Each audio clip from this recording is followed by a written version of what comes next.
Boa noite, Júlio, Cris, aí, brigadão, viu? Minha saudação a todos. De modo especial, saúdo aí os nossos seminaristas, o Johnny, o Leonardo. Sei que tem o Natanael também, né? Estão os três seminaristas nossos. Então, um prazer. Que bom que a gente pode se reunir aqui de forma virtual. E que bom que existe agora os meios de comunicação, né? Talvez a gente não conseguiria reunir 74 pessoas numa sala, numa segunda-feira à noite, mas a gente pode se reunir. Eu sempre digo que isso também aqui, a rede social, os meios de comunicação também são um lugar.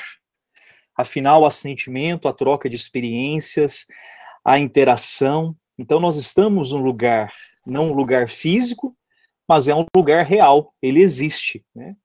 Então, a vida aqui. Então, que bom que a gente pode se encontrar por aqui.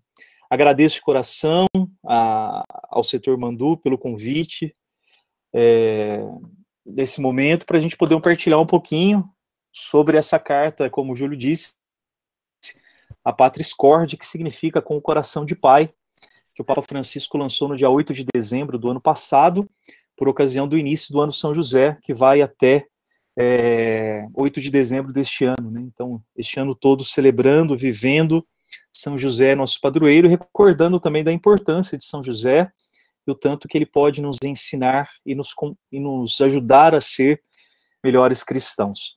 Logo no início falaram aí da volta, não voltaremos ao normal, né? Esses dias numa rede social eu via certa postagem assim, nada voltará a ser como antes, mas tudo pode ser melhor como nunca foi. Então que a gente aprenda com tudo isso, né? Que a gente faça realmente um amanhã melhor do que nós somos hoje e do que nós fomos ontem. Só depende de nós. Então que a gente possa crescer em santidade, em humanidade, nisso tudo. E rezando por aquelas famílias que sofrem, né? Eu tenho rezado muito por aqueles que não podem sequer velar os seus mortos. Talvez aqui alguém tenha tido e vivido essa situação horrível, já que o velório faz parte do luto, e com essa pandemia, com esse Covid, nem mesmo isso as pessoas podem fazer. Então, meu abraço carinhoso e as minhas orações. Mas então, falando um pouquinho sobre São José, eu começo com 3 citações ou 3 frases que me marcam muito ao falar sobre São José, né? Primeiro, uma frase conhecida de Santa Teresa d'Ávila. Ela dizia que não conhecia ninguém, não dizia não conhecer ninguém que tivesse recorrido a São José e não tivesse sido atendido, né? Ninguém que recorresse a São José e não tivesse sido atendido. Então aí já São José é um grande mestre de vida interior, que nos mostra que a santidade ela é conquistada de dentro para fora. Não adianta sermos santos exteriormente, mas é preciso conquistar essa santidade. Então, essa alegria de se aproximar de São José, um homem que em tudo fez a vontade de Deus.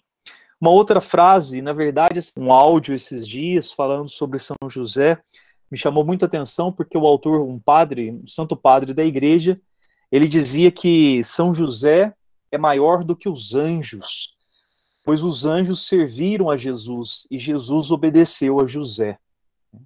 Então, essa grandiosidade deste homem também, né? Homem como nós, carne e osso como nós, mas que foi usado por Deus como instrumento. E por isso ele se tornou maior do que os anjos, porque os anjos obedeceram e serviram a Jesus, mas Jesus obedeceu e ajudou a José. E uma terceira frase de São João Paulo II, na sua exortação apostólica, o protetor do Redentor. Ele vai dizer que foi a São José que Deus confiou a guarda dos seus 2 maiores tesouros, dos seus tesouros mais preciosos, Maria e Jesus. Então, José é o responsável por cuidar, por proteger os maiores tesouros de Deus, Maria e Jesus. Mas, diante dessa realidade, ou dessas 3 frases que nos ajudam a pensar um pouquinho sobre São José, como é que José pode ser visto como exemplo para nós hoje, né? Acho que essa é a pergunta fundamental desse ano. Como é que nós podemos aprender, o que é que nós podemos aprender com José? Primeiramente, o modelo de cristão. Eu não sei se vocês se lembram, mas quando a gente vai lá em Mateus, capítulo 1, versículo 19, existe o título, José, o Justo. O que significa a palavrinha justo, né? Justo é quem sabe fazer a vontade de Deus, essa é a concepção bíblica. Justo é aquele que sabe fazer a vontade de Deus e mede a sua existência, o seu ser, o seu agir, o seu viver a partir da vontade de Deus. Por isso ele era chamado de justo, né? É um homem fiel à vontade de Deus. Então olha o modelo de cristão para nós hoje. Ter a vida centrada em Deus. O que é que José nos ensina? Ter a vida centrada em Deus. E eu peço licença a você, porque eu vou usar muitas frases aqui, ou muitos trechos, até mesmo do próprio Papa Francisco na Patris Corde, porque é um texto belíssimo, mas de alguns outros artigos também. Eu achei um artigo ótimo, de um tal de Ricardo Cordeiro. Se eu não me engano, ele é da comunidade Canção Nova, não tenho certeza, mas ele diz assim, olha que interessante, abre aspas, José é abordado pelo anjo do Senhor enquanto está dormindo e sonhando. Em José, temos a postura do ser humano em processo de escuta dos apelos de Deus. Dormir é quando o indivíduo cessa todas as atividades e fica como morto, não podendo rebater e justificar-se. Dispõe-se inteiramente para acolher o apelo de Deus. A agitação e o ativismo são impedimentos para quem quer estar disponível nas mãos de Deus. Por isso, quem quer seguir o Senhor deve colocar-se com docilidade e liberdade à escuta dele, fecha aspas. Então, o segundo grande ensinamento desse ano de São José, para a gente fazer a vontade de Deus e para nós também sermos justos, é preciso o silêncio, é preciso a parada, é preciso ter este tempo de intimidade com Deus. Eu confesso que eu morro de saudade da época do seminário, os seminaristas não se assustem, porque a gente tinha tempo para rezar, várias horas do dia eram próprias para a oração. E às vezes na vida de padre, na correria e na loucura, a gente vai meio que matando as horas de oração, né? Então, imagine na vida de vocês, na vida corrida, né? A vida louca que vocês têm, do trabalho, da família, do cuidado da família. Quais são os horários, ou qual o tempo que eu tenho para Deus, para deixar Ele falar? Como é que eu vou ser santo se eu não consigo ouvir a Deus, né? Se eu não consigo parar para rezar? Então José não coloca nenhuma outra atividade como mais importante do que a missão que Deus lhe confiou. E por isso, então, ele era justo. Em tudo fazer a vontade de Deus e nada mais era importante do que esta missão. Mas entrando um pouquinho agora, de forma direta, nessa carta do Papa Francisco, eu não sei se vocês já leram, espero que sim. O Papa Francisco tem na internet o texto, né? Ele vai apontar ou chamar a José com alguns títulos. Então tem lá, Pai amado, Pai na ternura, Pai na obediência, Pai no acolhimento, Pai com coragem criativa, e Pai nas sombras, e Pai trabalhador. A gente vai passar rapidamente por cada um desses títulos, e porque, assim, é muito belo, leiam o texto. Eu espero que essa minha partilha, essa minha conversa, esse bate-papo, sirva para ajudar a vocês a criar essa vontade de ler o texto, risquem, rabisquem, é muito bom, né? Então o Papa Francisco ele vai falar assim, José é o pai amado. E daí ele usa de uma frase de São João Crisóstomo que fala que José colocou-se inteiramente a serviço do plano salvífico. Ou seja, a vida de São José foi sempre um serviço, um dom doado, uma entrega, uma missão. Ele assumiu a missão que Deus confiou a ele. Então, por isso, ele é o pai amado. Amado pelo povo, né? Porque o povo vê em São José essa dedicação, esse carinho. E quantas comunidades, quantas paróquias que nós temos com o título de São José. E é bonito também ver no Brasil, né, esse carinho do povo, desse amor por São José, nos nomes, né? Se eu não me engano, no Brasil, o nome José, nos últimos 10 anos, foi o nome mais assumido ou nos cartórios, né? O nome José, por causa desse carinho de São José, na maioria dos casos. mas ele é pai amado pelo nosso povo, querido pelo povo, porque o povo vê em São José essa dedicação. Aí, atenção agora. Quando a gente vai lá no Antigo Testamento, a gente encontra a história de José do Egito. Vocês lembram dessa história? Belíssima. José que foi vendido pelos seus irmãos ao povo egípcio, porque os irmãos estavam com ciúmes e inveja dele. E ele foi vendido, então, aos egípcios. E José se tornou um vice-rei ali do reino egípcio. Principalmente na época da carestia, da fome que se viveu, existia uma certa expressão, ide a José.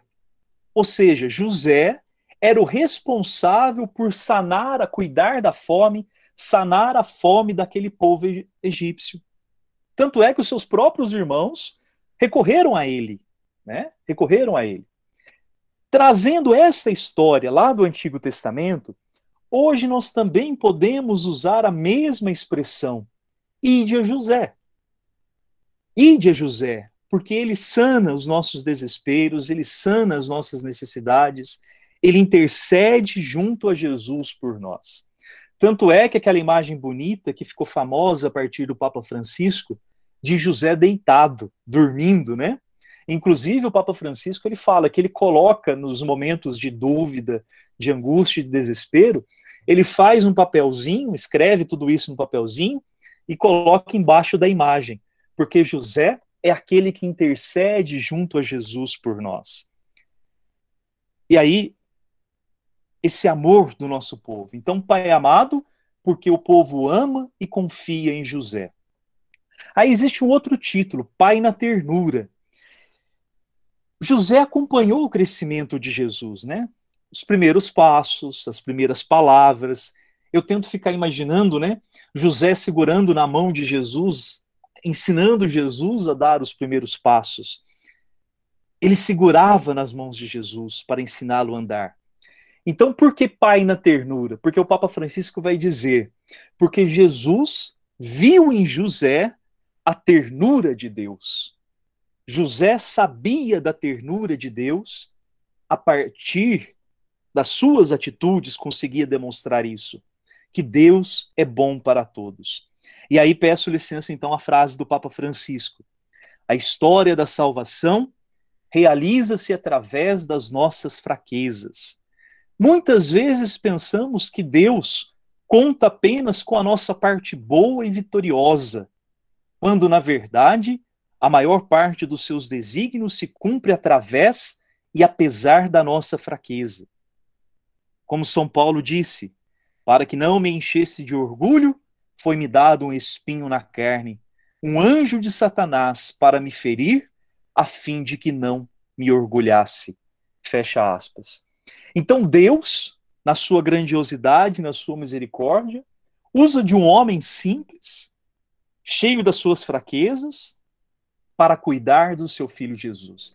Então, trazendo para nós, né, a necessidade de sabermos aceitar as nossas fraquezas e também as fraquezas dos outros. Aqui ninguém é santo, ninguém é perfeito, mas todos nós precisamos buscar a santidade e a perfeição a cada dia.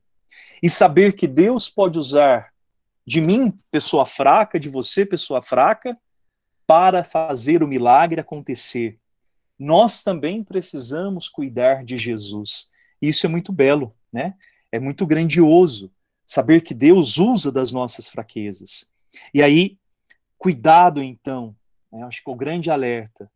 Cuidado com as acusações. Cuidado com as acusações, com os julgamentos, com os preconceitos. Ninguém é perfeito, porque eu também não sou perfeito. Então eu não tenho o direito de julgar, de acusar com preconceitos, porque todos nós somos fracos, né? E aí o Papa Francisco vai dizer, a ternura é a melhor forma para tocar o que é frágil em nós. Muitas vezes o dedo em riste e o juízo que fazemos a respeito dos outros são sinal da incapacidade de acolher dentro de nós mesmos a nossa própria fraqueza, a nossa própria fragilidade. Fecha aspas. Ou seja, muitas das vezes que acusamos ou julgamos alguém, nada mais são do que as acusações que nós carregamos, os problemas e defeitos que nós temos. O que eu acuso no outro, muitas vezes, é aquilo que eu não aceito em mim. Então, o primeiro passo da santidade é aceitar essa fraqueza, é aceitar essa fragilidade. E, claro, confiar na misericórdia de Deus, né? Confiar sempre na misericórdia de Deus. E só para fazer um parênteses aqui, né, o evangelho de hoje é tão bonito, né? Eu não sei se vocês já rezaram com o evangelho de hoje, daquela adúltera que é apresentada a Jesus, né? E aí Jesus vai rabiscar o chão e muitos se perguntam o que ele rabisca. Ninguém sabe o que Jesus rabiscou no chão, mas talvez ele quisesse apontar justamente isso. Todos nós somos pó e ao pó voltaremos. Quem somos nós para condenar ou julgar alguém, né? E quando Jesus pede que aqueles que não têm pecado, pecados, que atirem a primeira pedra, aqueles homens foram saindo. Ele não pediu para aqueles homens irem embora. Ele queria que aqueles homens fizessem a mesma experiência daquela adúltera, que ficassem com ele, que permanecessem com ele, porque Jesus abre um novo caminho de misericórdia, né? E aí ele vai falar assim: mulher, não peques mais, vá em paz. Enquanto todos chamavam aquela senhora, aquela mulher de adúltera, de prostituta, Jesus a chama de mulher, porque o encontro com Jesus devolve a dignidade. Então é confiar nessa misericórdia de Deus, estar sempre ao lado de Jesus, buscar essa misericórdia. E ao falar da ternura de Deus, então, e da sua misericórdia, o Papa Francisco faz uma reflexão muito bela também, né? Abre aspas. A vontade de Deus, a sua história e o seu projeto passam também através da angústia de José. Assim ele ensina-nos que ter fé em Deus inclui também acreditar que ele pode intervir, inclusive através dos nossos medos, das nossas fragilidades, da nossa fraqueza. E ensina-nos que no meio das tempestades da vida, não devemos ter medo de deixar a Deus o timão da nossa barca. Por vezes queremos controlar tudo, mas o olhar dele vê sempre mais longe. Fecha aspas. Isso eu acho muito belo, né? Essa confiança na providência de Deus, acreditar que Deus continua cuidando de cada um, ele continua no nosso meio, guiando a nossa história. Mas nós precisamos ter atenção àquilo que ele nos pede, precisamos ter atenção à missão a qual ele nos envia, a missão que ele nos confia, né? Então esse foi um pouquinho do que o Papa Francisco entende de pai na ternura. Aí um outro título que o Papa Francisco vai dizer é o pai da obediência. E aqui a gente já trabalhou um pouquinho logo no início, né, da obediência, do homem justo, mas ressalto aqui porque o Papa Francisco, ele reforça muito isso na sua carta, né? Dizendo que com a sua obediência, José superou o seu drama e salvou a Maria. E aí a gente olha na Sagrada Escritura, né? Ele acolhe a Maria, que estava grávida do Espírito Santo, entende a sua gravidez, foge para o Egito, volta para o seu país, cuida do menino. Então, José supera o seu drama, supera o seu orgulho e também fala o seu fiat, né? Que na teologia a gente fala do fiat de Maria. Eis-me aqui, faça a vossa vontade. Então, na obediência de José está também o seu sim, o seu fiat, o faça-se em mim segundo a sua vontade, né? Então, quando a gente olha para a obediência de José, a gente vai lembrar de algo. Foi nesta obediência de José que Jesus aprendeu a também em tudo fazer a vontade de Deus. Foi com José que Jesus aprendeu a obediência ao projeto de Deus. E aí recordem, por exemplo, o momento da cruz, né? Recordem o momento da cruz. Imagine se ali Jesus não teve vontade também, ou se perguntou por quê, mas ele lembrou com certeza de José, que não seja feita a minha vontade, mas a tua vontade, né? Na cruz Jesus exerceu a obediência aprendida com José, em tudo fazer a vontade de Deus, né? Então o Papa Francisco ele vai dizer assim: Por causa disso, José participa, coopera no grande mistério da redenção, no grande mistério da salvação. José tem uma participação ativa, como Maria, nesse grande mistério. Tudo bem? Podemos continuar assim? Tá certo? Vocês estão entendendo? Se quiserem fazer perguntas, podem fazer pelo chat, a gente vai conversando, tá? Se eu estiver falando muito rápido também, pode dizer aí. Um outro título que o Papa Francisco diz, Pai no acolhimento, né? Então José acolhe Maria sem condições prévias. Ele acredita no matrimônio, na sua esposa. Ele acredita em Deus. Ele acolhe Maria. O que é que José vai nos ensinar? Num mundo como nós estamos vivendo hoje, da violência física, psicológica, verbal contra a mulher, que belo testemunho José nos dá. O respeito à figura da mulher, né? Um homem respeitoso, delicado, que escolhe a honra, mesmo diante dos burburinhos, das dúvidas, das fofocas. Vocês não acham que os amigos do José falaram assim, ei, você está sendo corno, rapaz, acorda, né? No nosso dialeto de hoje, ele acreditou e acolheu a Maria. Ele viveu a sua honra, deixando de lado os burburinhos, as dúvidas, as fofocas. Porque diante dessa realidade toda, José não se desilude, né? Ele não se revolta, mas ele se reconcilia com a sua própria história. Ele sabe quem ele sabe o sim que deu, ele sabe a sua vocação. Eis a diferença, então, né? Quando nós olhamos e o que nós queremos aprender com José, é alguém que conhece a sua própria história. Eu acho que a gente tem muito que pensar sobre isso, né? Porque muitas vezes nós não conseguimos perdoar porque a gente não tem o equilíbrio. A gente não conhece a nossa própria história. A gente não ama a nossa própria história. Muitas vezes ficamos apegados ao nosso orgulho. José nos ensina o contrário, né? Perdoar porque nós nos amamos. Porque nós nos amamos. E aqui eu queria fazer um parênteses, né? Eu sei que o Papa Francisco não abordou isso, mas acho que é algo muito necessário a gente fazer esse parênteses aqui, nesse pai no acolhimento. A questão das infidelidades matrimoniais. O perdão que a igreja acredita, né? A igreja sempre acredita no perdão. Mesmo diante de uma infidelidade, o que é que a igreja prega? O perdão. É o conhecimento da própria história, da sua vocação, da sua missão. Então, acreditar no perdão. Lembrando que todos nós somos pó, todos nós somos frágeis, todos nós somos fracos. E um erro na vida não significa uma vida de erro. Um erro cometido no passado não significa que eu sou a pior pessoa do mundo. Então, é se reconciliar com a própria história. Acolher a minha história, acolher a minha vida, acolher os meus fracassos. E aqui, mais uma frasezinha do Papa Francisco. Abre aspas. José não é um homem resignado passivamente.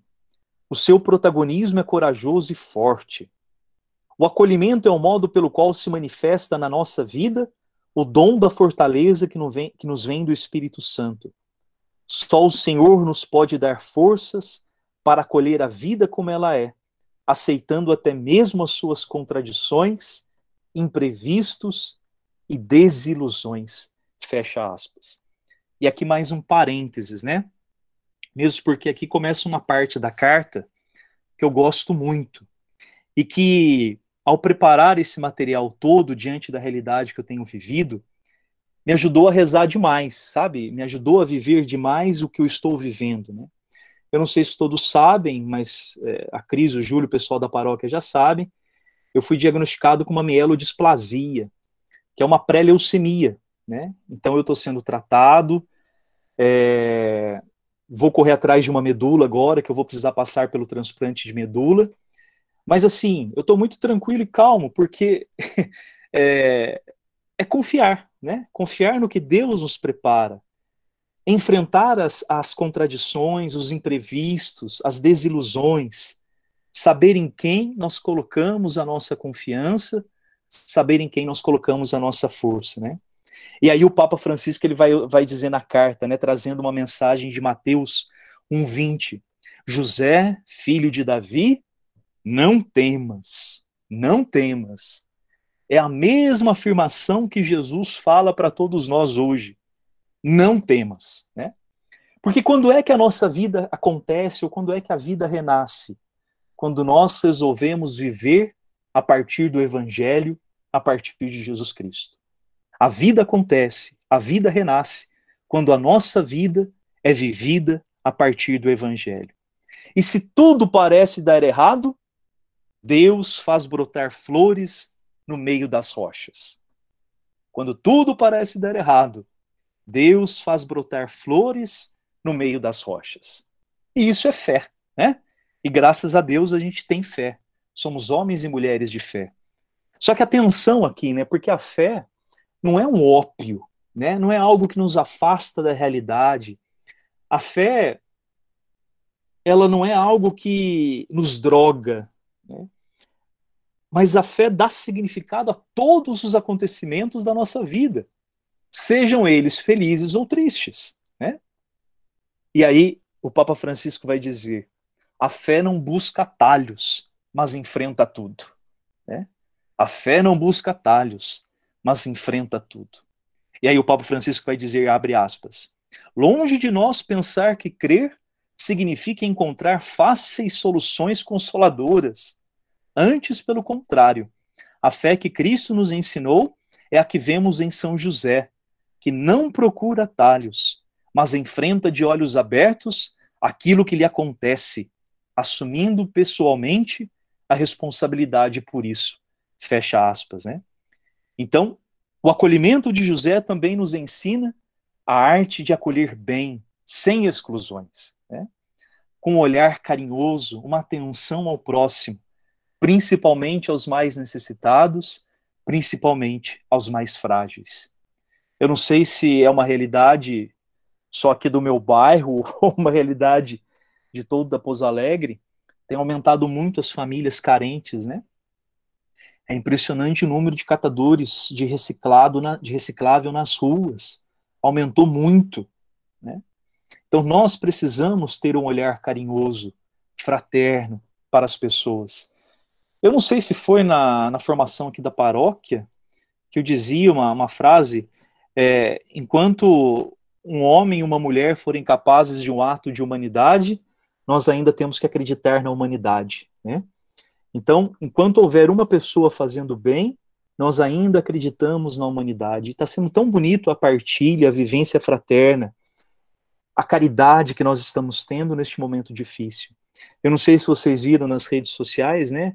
Aquelas postagens de pessoas falando assim, olha, se você estiver passando fome, estiver tendo alguma dificuldade, me chama no privado aqui, eu não tenho muita coisa para lhe dar, mas um saco de arroz ou 1 quilo de feijão eu posso te ajudar. E também muitos casos, né, em mercearias, padarias, né, colocando pão, produtos, dizendo assim, se você realmente estiver passando fome, pode pegar porque é de graça, né? Então acho que essa partilha do coração é um movimento da fé, de quem acredita, de quem luta pelo bem, pela paz e pela justiça social.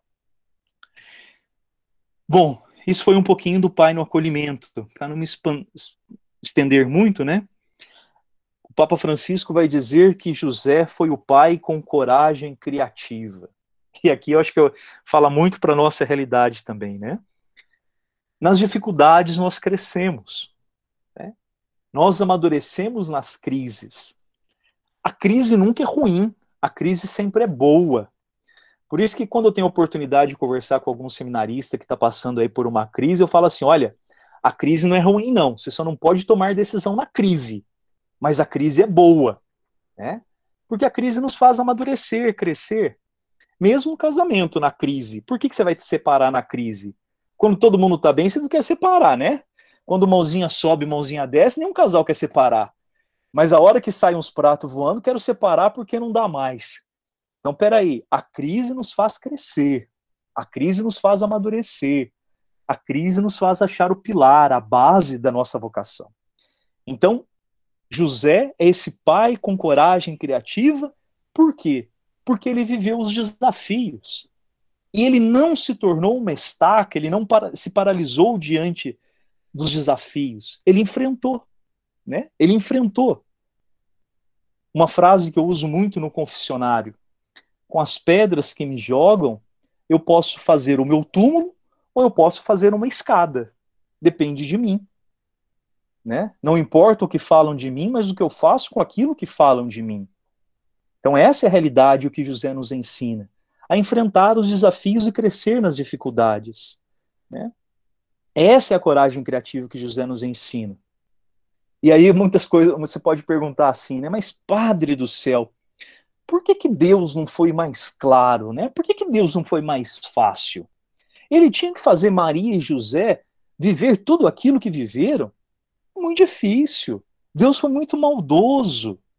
Por que ele não agiu de forma mais clara para salvar Maria e José? Maria e Jesus? E aí a resposta do Papa Francisco: porque ele deu José aos dois. Os bens mais preciosos de Deus foram dados a José. Deus confiou na coragem criativa de José. E aí o Papa Francisco vai dizer, né, abre aspas, o céu intervém confiando na coragem criativa deste homem, que tendo chegado a Belém e não encontrando alojamento onde Maria possa dar à luz, arranja um estábulo e prepara-o de modo a tornar-se o lugar mais acolhedor possível para o Filho de Deus que vem ao mundo. Fecha aspas. Ele soube viver aquela dificuldade, ele soube crescer com os desafios a ele apresentados, né? E aí a gente pode imaginar quanta dificuldade aquela família de Nazaré viveu, né? Não tem onde o menino nascer, não tem o que comer, como é que vai fazer, para onde que eu vou, onde é que eu fico? José sempre teve essa coragem criativa, né? Acreditava que Deus encontra sempre a forma de realizar o seu plano de salvação, né? Então, se em determinadas situações parece que Deus não nos ajuda, isso não significa que ele tenha nos abandonado, mas que ele confia demais em você, né? Ele confia em você, na sua coragem criativa.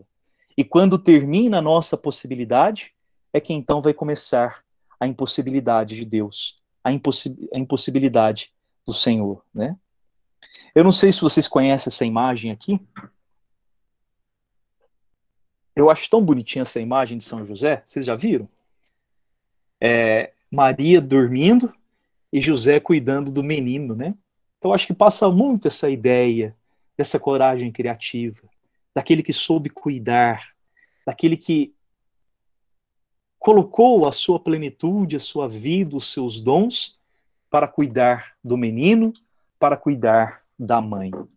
Mas então até agora você pode se perguntar assim, mas padre, por que São José é chamado o protetor da igreja? Por que ele é o patrono da igreja? E aí o Papa Francisco vai dizer, porque ele é o protetor de Jesus e de Maria. Amando a igreja, repito, amando a igreja, nós continuamos a amar o menino e sua mãe. Amando a igreja, nós continuamos a amar o menino e sua mãe. E aí a pergunta que eu jogo a vocês, será que nós estamos cuidando bem da mãe do menino? Eu já falei isso em várias vezes, várias oportunidades. Me desculpe a sinceridade, mas eu não tenho vergonha nem medo de falar.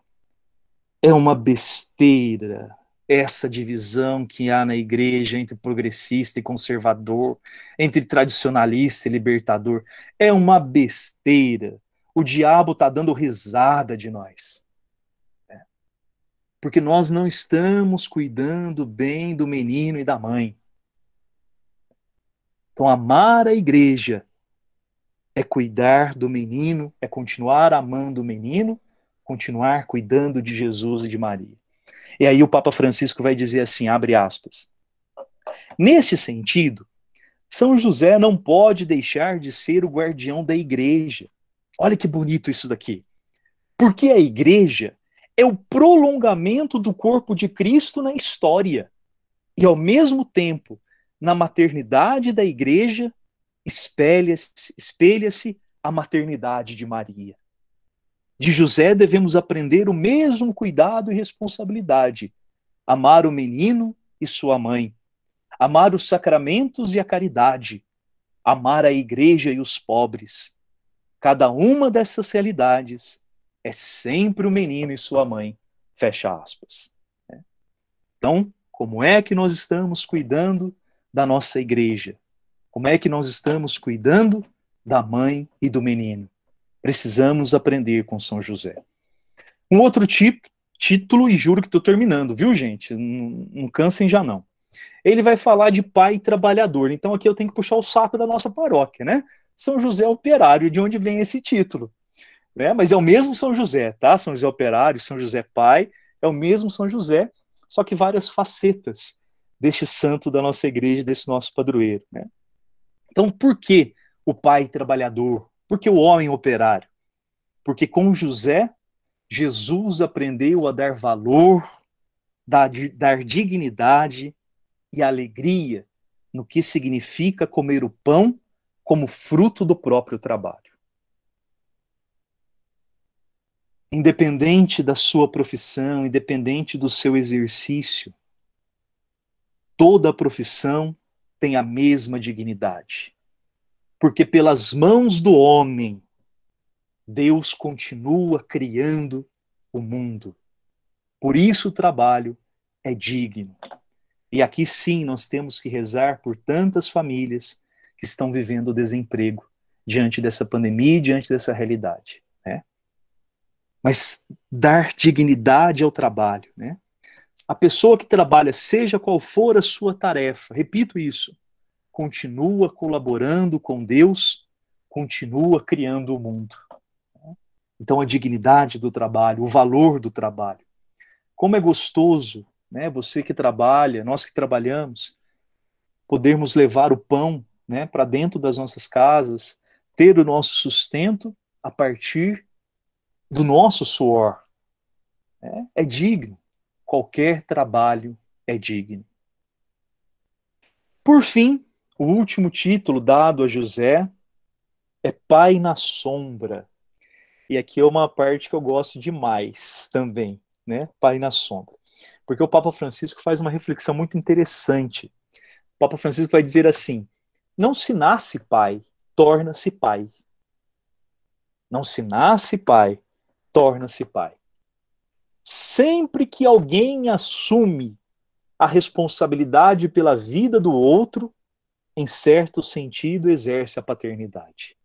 Eu também aprendo a ser pai, porque eu estou cuidando de alguém, né?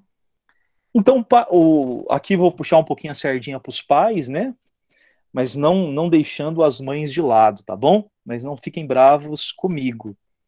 O que o Papa Francisco vai dizer assim? Ser pai é ser capaz de tornar o filho capaz de fazer opções, inseri-lo na vida. É por isso que mãe e pai não escolhem a profissão do filho. Né? Eu sei que a síndrome do ninho vazio é muito difícil. É muito difícil, né, Regina? Você pode me ajudar nisso? É muito difícil a síndrome do ninho vazio. Mas a função do pai e da mãe é essa. É criar filho para o mundo. É plantar a semente do bem, da justiça, da paz, da vida no coração e deixar bater asas, né? Porque a função do pai e da mãe é tornar o filho, fazer com que o filho seja capaz de fazer opções, é inseri-lo na realidade da vida, né? E aí o Papa Francisco vai falar: eis o amor casto. Por que o amor casto é o perfeito? Porque é um amor que não sufoca, é um amor que não prende, mas é um amor da liberdade. Né? Abre aspas. O próprio Deus amou o homem com amor casto, deixou-o livre, inclusive, para errar e opor-se a ele. A lógica do amor é sempre uma lógica de liberdade. José soube amar de maneira extraordinariamente livre. Nunca se colocou a si mesmo no centro. Soube descentralizar-se, colocar Maria e Jesus no centro de sua vida. Fecha aspas. O que é que nós podemos aprender desse pai na sombra? José não se sacrifica, mas ele se doa. O amor nunca é um sacrifício, mas é sempre uma doação. Então, na história de José, nós nunca vamos ver frustrações, mas sempre vamos encontrar confiança, porque é um amor que sempre doa, se doa. E termino aqui, né? E aqui, papai e mamãe, é muito legal isso. A paternidade que renuncia à tentação de decidir a vida dos filhos sempre abre espaços para o inédito. Cada filho traz consigo sempre um mistério, algo de inédito, que só pode ser revelado com a ajuda de um pai e de uma mãe que respeite a liberdade do filho. Quando é que você, papai e mamãe, vão dizer assim: completei a minha missão, né? A minha ação educativa? Como é que você sabe que viveu a sua paternidade? Quando você se vê inútil. Quando você se torna um inútil diante dessa realidade. Quando você vê que o seu filho se tornou autônomo e caminha sozinho pelas estradas da vida. Quando o seu filho começar a fazer opções e a decidir o seu caminho, tenha certeza que você cumpriu a sua missão de pai e de mãe. Né? Quando ele se coloca na situação de José, que quando você, pai e mãe, se colocam sempre na situação de José, que sempre souberam que o menino não era seu. José sempre soube que Jesus não era dele. O seu filho também nunca será seu. Mas simplesmente foi confiado aos seus cuidados. Vai dizer o Papa Francisco. No fundo, é isso mesmo que dá a entender Jesus quando afirma: na terra a ninguém chameis de pai, porque um só é o vosso pai, aquele que está no céu. Fecha aspas. Então, termino aqui um pouquinho dessa partilha dessa carta do Papa Francisco, Patris Corde, que a tradução é com o coração de pai.